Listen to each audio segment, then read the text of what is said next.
اتبعوا ما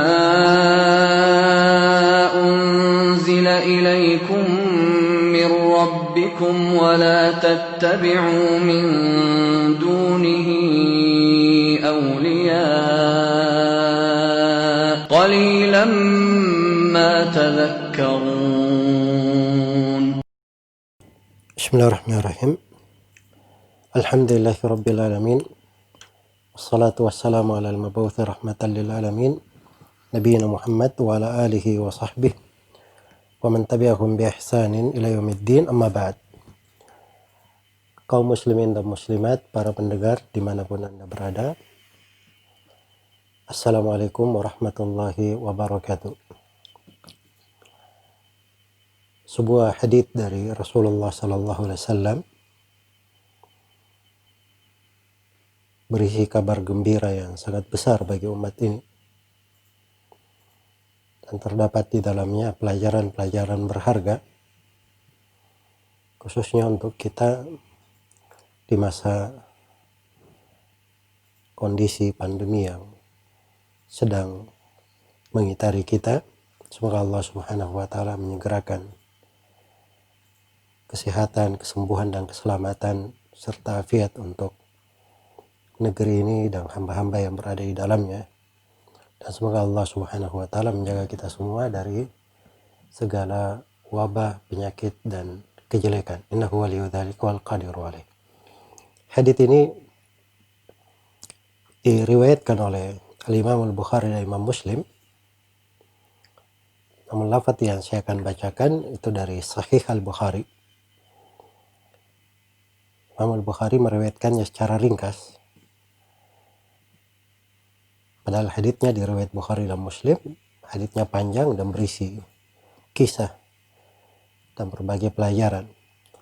Hanya saja riwayat Al-Bukhari ini di pertemuan ringkas kali ini kita akan bacakan sebagai pedoman untuk kita semua di dalam membangun kehidupan ini. Dari Ibnu Abbas radhiyallahu anhuma, beliau berkata, Rasulullah sallallahu alaihi wasallam qala, sungguhnya Rasulullah sallallahu alaihi wasallam bersabda, yadkhulul jannata min ummati sab'una alfan bighairi hisab, akan masuk ke dalam surga dari umatku 70.000. Mereka akan masuk ke surga bighairi hisab, tanpa ada hisab, tanpa dihisab, tanpa diadab. Dalam riwayat yang lain bighairi hisabin wal adab, tanpa ada hisab dan tanpa ada siksaan. Kemudian Nabi terangkan, humul ladina la yashtarkun wa la yatatayyarun wa ala rabbihim yatawakkalun. Mereka adalah orang-orang yang tidak meminta untuk diruqyah, atau orang-orang yang tidak melakukan tiarah, serta mereka selalu bertawakal kepada Rabb mereka, selalu bertawakal kepada Allah Subhanahu wa ta'ala. Iya. Jadi ini kabar gembira dari Nabi sallallahu alaihi wasallam untuk umatnya, bahwa di tengah umat ini ada 70.000 orang akan masuk surga tanpa hisab dan tanpa adab. Iya. Ada 70.000 orang masuk surga tanpa hisab dan tanpa adab. Nah, itu tegas di riwayat Bukhari dan Muslim. Di luar riwayat Bukhari dan Muslim, itu diterangkan oleh Al-Busiri di dalam Ithaf Al-Mahar Al-Khiyarah, jalur-jalur periwayatan yang banyak, bahwa telah syah dari Nabi, dari setiap 1.000, dari 70.000 ini, setiap 1.000-nya itu ditambah lagi untuk umat Islam 70.000. Terus ditambah dengan 3 cedukan dari tangan Allah Subhanahu wa taala, itulah semua jumlah yang masuk surga tanpa hisab dan tanpa adab. Iya. Keutamaan Allah Subhanahu wa taala sangat besar untuk umat ini.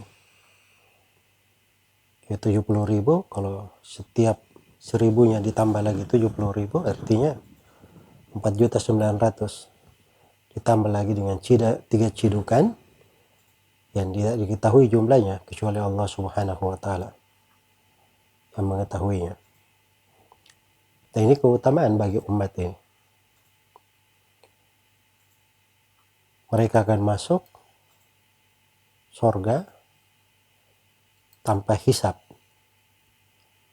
Ini keutamaan, tidak ada hisab, tidak ada perhitungan. Karena hisab itu kalau diartikan penantian al-ard, itu juga adalah hal yang meletihkan di akhirat. Dan hisab kalau diartikan pertanyaan terhadap amalan-amalannya, ya maka itu bentuk dari siksaan. Iya. Maka ini nggak ada hisabnya. Wala adab, dan tidak ada adab. Tidak ada siksaan, masuk surga langsung. Subhanallah. Di riwayat yang lain ketika Nabi mengucapkan ini, Nabi nggak langsung memberitahu siapa mereka. Nabi masuk ke rumahnya. Para sahabat berbicara, bertanya-tanya siapakah mereka. Sebagian sahabat ada yang berkata ini mungkin orang-orang yang lahir masuk Islam atau berislam dari lahirnya dan terus di atas tauhid. Ada yang mengatakan bahwa mereka itu sifatnya begini dan begini. Itu fikihnya para sahabat. Mereka tahu bahwa masuk surga itu, dapat keutamaan itu tidak instan, datang begitu saja. Harus ada amalan yang dia lakukan, ada kriteria yang perlu dia pegang. Iya, beda dengan sebagian orang di masa sekarang ini. Tidak benar di dalam mengajak manusia, di dalam beragama. Seakan-akan masuk surga itu cukup dia cium tangannya guru fulan, cukup dia didoakan oleh Habib fulan, cukup dia datang kepada kuburan si fulan. Ini kekeliruan di dalam memahami Islam. Karena itu tidak ada dari para sahabat yang memahami untuk mendapat keutamaan itu ya tanpa beramal. Malah mereka menebak-nebak amalan apa yang dilakukan. Dan ini lebih tegas lagi ketika Nabi SAW terangkan apa sifat orang-orang yang masuk surga tanpa hisab dan tanpa adab ini. Kata beliau, humul ladina la yastarqun. Mereka adalah orang-orang yang tidak pernah minta diruqyah. Tidak pernah minta diruqyah. Ruqyah itu pengobatan, bentuk dari pengobatan. Jadi dari bacaan-bacaan yang bermanfaat, memiliki makna yang bagus, dibacakan kepada orang yang sakit, dimohonkan kesembuhan untuknya dari Allah Subhanahu wa ta'ala. Itu ruqyah namanya. Dan ruqyah yang paling bagusnya dengan Al-Quranul Karim, dengan hadits-hadits Rasulullah sallallahu alaihi wasallam. Dan boleh diruqyah dengan kalimat-kalimat yang bermanfaat. Iya. Dan Nabi memberi ketentuan umum, aridu alayya ruqakum la ba'sa birruqa ma lam yakun fiha syirk. Tidak ada masalah dengan ruqyah yang tidak ada kesyirikan di dalamnya. Karena sebelum masa Islam, di masa jahiliyah, orang-orang juga mengenal dari jenis bacaan ruqyah-ruqyah yang dibacakan. Dan itu nggak ada masalah sepanjang tidak ada kesyirikan di dalamnya. Tapi ruqyah yang paling bagusnya adalah dengan Al-Quran. Ya, jadi itu bentuk pengobatan. Dia tidak minta diruqyah. Ya, jadi sini letak ketinggian amalannya. Dia ketika sakit tidak minta untuk diruqyah. Tidak minta untuk diruqyah, dibacakan padanya. Nah, ini berbeda dengan sejumlah dari kaum muslimin, kadang lemah di dalam hal ini. Sakit sedikit, datang ke siapa begitu, minta dibacai. Ya. Padahal dia tidak tahu kalau dia sedang sakit, dia membaca Al-Quran sendiri, dia meruqyah dirinya sendiri, maka itu mungkin pengaruhnya lebih besar untuk dia. Lebih bagus. Dan dari sudut derajat ketinggian lebih tinggi berdasarkan hadits ini. Sebab itu kriteria orang yang masuk surga tanpa hisab dan tanpa adab. Iya. Tidak minta diruqyah. Ini menunjukkan bahwa ruqyah itu adalah jalan syar'i, dibolehkan. Yang dilarang minta diruqyah, itu yang dilarang. Adapun kalau saudara kita sakit, lalu kita meruqyahnya, ya itu tidak ada masalah. Dia tidak meminta, kita ruqyah tidak ada masalah. Saya misalnya sedang sakit, ada yang mengunjungi saya, ya dari kawan-kawan atau ustadz-ustadz, lalu dia meruqyah saya tanpa saya minta, nah, itu nggak ada masalah. Karena yang disebut di dalam hadits ini, kriterianya tidak minta diruqyah. Jadi dia tidak minta diruqyah, dia diruqyah oleh orang tanpa dia minta, dan itu tidak dipermasalahkan. Karena itu Nabi SAW kadang diruqyah oleh Aisyah radhiyallahu anha pada saat beliau sakit, dan kadang Nabi meruqyah sebagian sahabatnya. Itu hal yang bagus. Kita lakukan sebab-sebab yang membuat saudara kita dapat manfaat. Karena Al-Quran itu kesembuhan. Al-Quran itu kesembuhan. Ya, karena itu disebut dalam Al-Quran sebagai syifa. Kriteria Al-Quran sebagai penyembuh. Dan surah Al-Fatihah salah satu namanya adalah surah Asy-Syifa, surah penyembuh. Karena meruqyah dengannya itu adalah kesembuhan. Iya. Jadi tidak minta diruqyah. Tidak minta diruqyah. Kemudian sifat yang kedua, wala yatatayyarun, dan tidak melakukan tiarah. Tiarah itu menganggap sial dengan sesuatu. Itu tiarah. Iya. Dia misalnya melihat ada burung hantu hinggap di sebuah rumah, oh itu tanda ada yang mau meninggal. Itu tiarah. Ya, dia ada suatu keperluan bisnis atau dia keluar kerja, baru keluar dari rumah, dia lihat ada sesuatu yang dia lihat, oh dia menganggap oh ini tanda sial, dia balik lagi ke rumahnya, nggak jadi pergi, diundur saja di hari yang lain. Itu tiarah. Iya. Jadi tiarah yang seperti ini adalah hal yang diharamkan. Karena itu bentuk dari kesyirikan. Maka seorang yang masuk surga tanpa hisab dan tanpa adab, itu tidak boleh melakukan tiarah. Iya. Seorang itu kalau keluar, segala sesuatu sudah ditakdirkan. Dia memperlancar, melakukan segala sebab untuk dia berhasil. Kalau Allah catat untuknya tidak berhasil, dia tidak akan berhasil. Itu sudah takdir dan ketentuan Allah.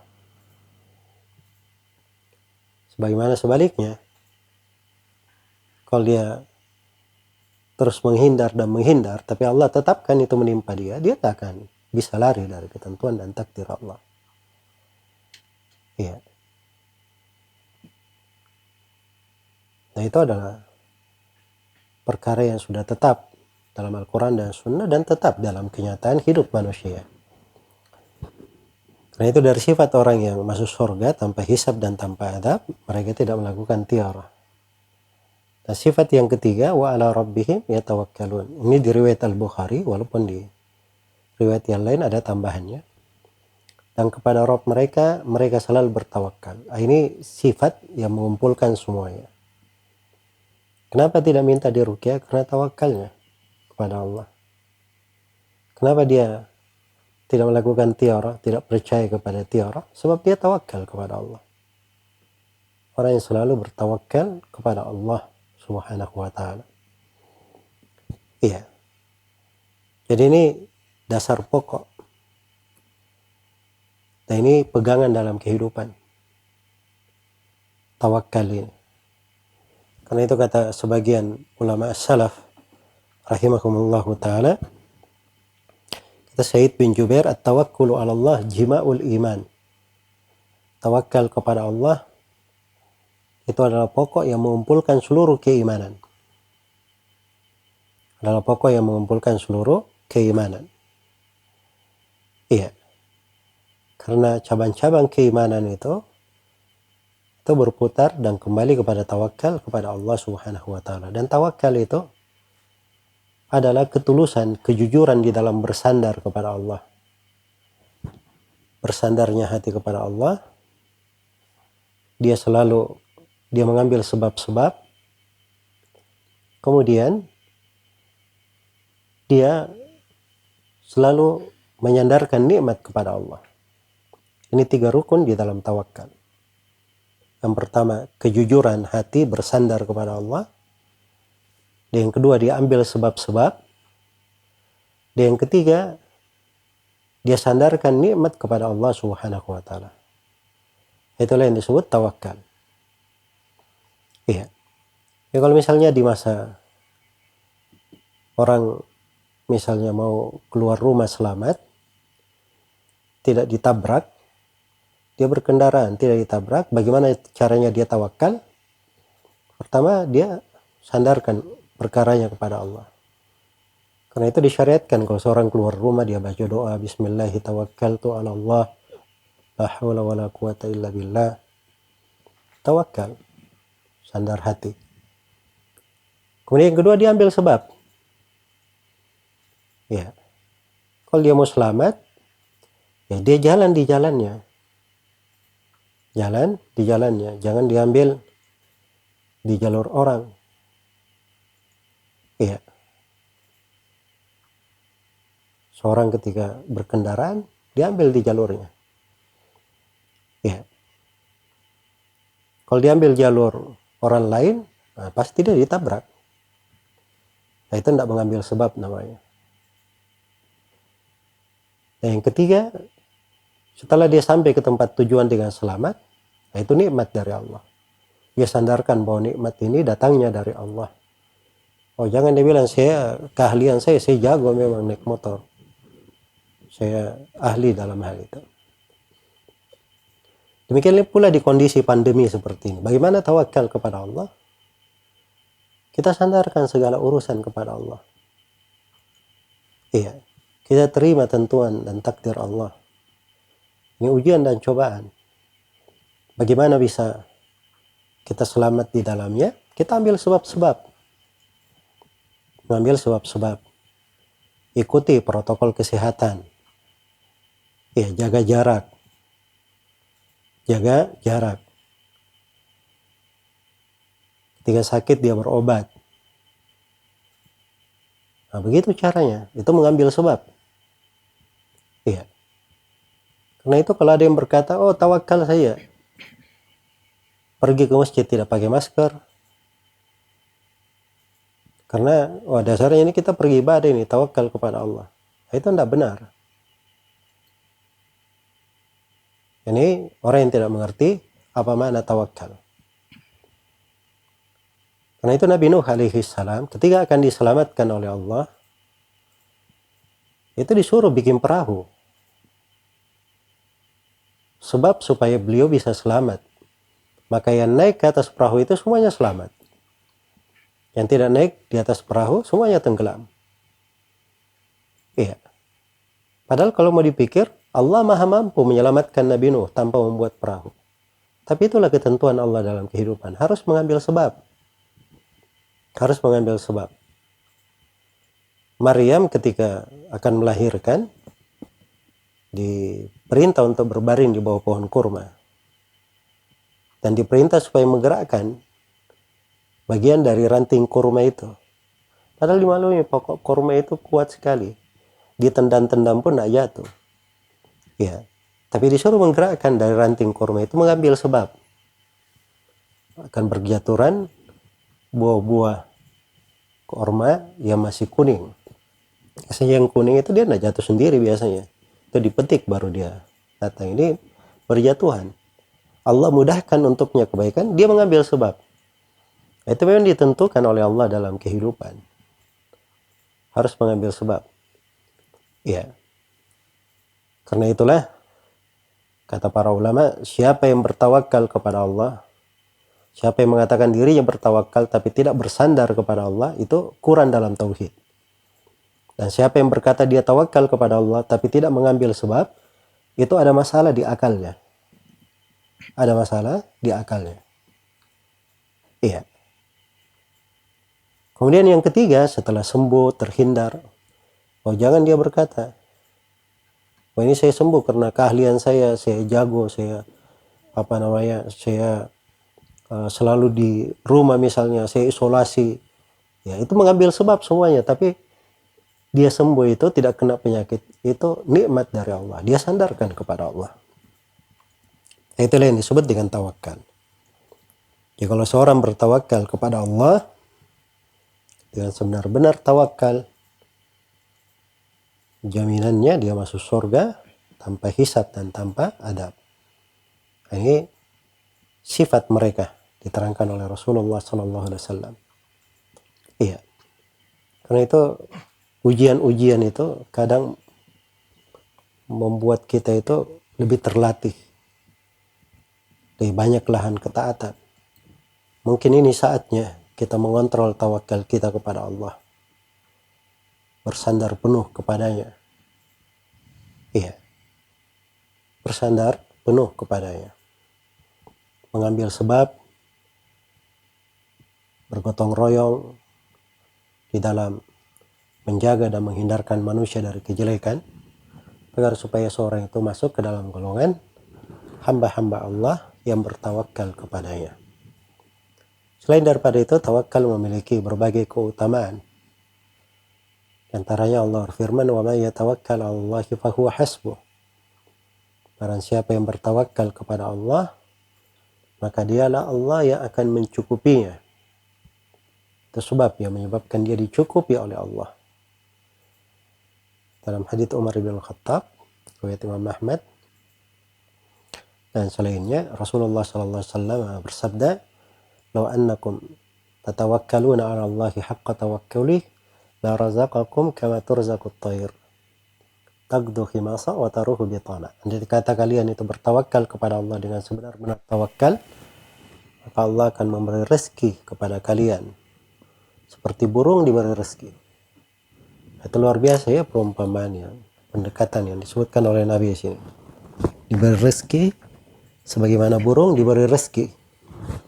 Burung itu tidak memiliki dari perbendaharaan, gudang harta, gudang makanan. Iya, apalagi rekening di bank. Dia tidak punya dari hal-hal yang seperti itu. Tapi bersamaan dengan itu kita lihat burung ini, di waktu pagi perutnya kosong, waktu sore dia balik sudah penuh perutnya. Terus dia hidup sampai ajal datang, ketentuan Allah menjemputnya. Nah, itulah tawakal kepada Allah. Kalau seorang bertawakal kepada Allah, Allah akan mencukupinya atas segala sesuatu. Semoga Allah Subhanahu wa Ta'ala memberikan kemudahan untuk kita semua, agar supaya kita tergolong hamba-hamba yang memiliki sifat-sifat yang agung ini. Tidak minta diruqyah, tidak melakukan tiarah, menganggap sial dengan sesuatu, dan tidak pula, dan dia selalu bertawakal kepada Allah Subhanahu wa Ta'ala. Sebab ini 3 sifat orang-orang yang masuk surga tanpa hisab dan tanpa adab. Innahu waliyyu dzalika wal qadiru alaihi wallahu ta'ala alam.